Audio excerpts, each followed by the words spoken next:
1853, that's when Moses Hughes loaded up his sick wife and family and headed west to find the healing waters he learned about from the Tonkawa Indians.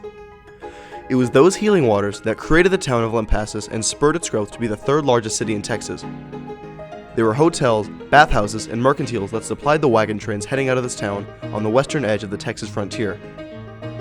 2 railroads brought visitors by the carload, but by the early 1900s, modern medicine had replaced the famous baths, and by the 1950s, passenger trains had left for good.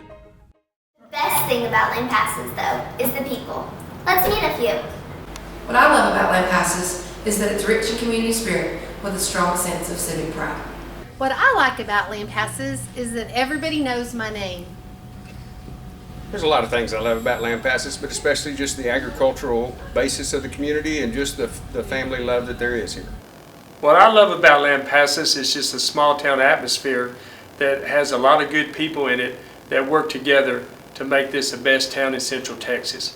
What I love about Lampasas is the community support. Lampasas defines community. Lampasas people have a pride in our town and our community that is one of a kind. We come together and celebrate many different things like our Lampasas badges with Friday night lights, our Western heritage with the Riata Roundup, music with June Music on the Square, and our annual festival Spring Ho that brings both residents and former residents together in a week-long celebration of our springs.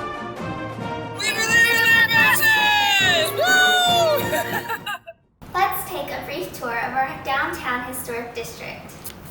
The only remaining hotel from those early boom years is the Star Hotel, constructed in 1856 and later renamed the Keystone. The building was abandoned for 30 years and had been ravaged by vandals. With its restoration, the city has found a newfound hope for restoring and celebrating its unique history. Next to the hotel is the old filling station that became Cecil's Barbershop. This is where Elvis Presley had his haircut while stationed at Fort Hood before grabbing a burger at Storm's Drive-In. It wouldn't take a lot of magic to bring back the round pumps, the portico, an old truck, and serve coffee and sandwiches. Traveling down 3rd towards the square, you'll notice the discrepancies between buildings that have been restored and the ones that were altered. The red brick in this building is hiding the beautiful stone you can see on the side. If you look at these buildings, you'll notice they have beautiful windows upstairs, yet the first floors were altered. In the next block, the buildings look nice, yet the restaurant had a fire years ago, and the building on this side is only used for storage. The Manuel Hardware building has been beautifully restored both inside and outside, yet the building right next to it has been totally hidden, and you can see the round windows peeking out. We have beautiful buildings all around the square, however many of them have been altered over the years and can be easily returned to the beautiful facade of the 1800s. Around the corner is Hannah Springs, the first of the healing water springs, which at one point had a very large bathhouse and convention space that hosted the Democratic Party of Texas conventions in the 1800s. Today, it sits quietly with a dilapidated fence around it that prevents people from seeing the beautiful water from the artesian well. It needs to be celebrated with benches and tables, easy viewing, and recognition as it's the birthplace of Lampasas. I believe in Lampasas. Lampasas, Texas is Main Street America. The people are the greatest. The work ethic is great.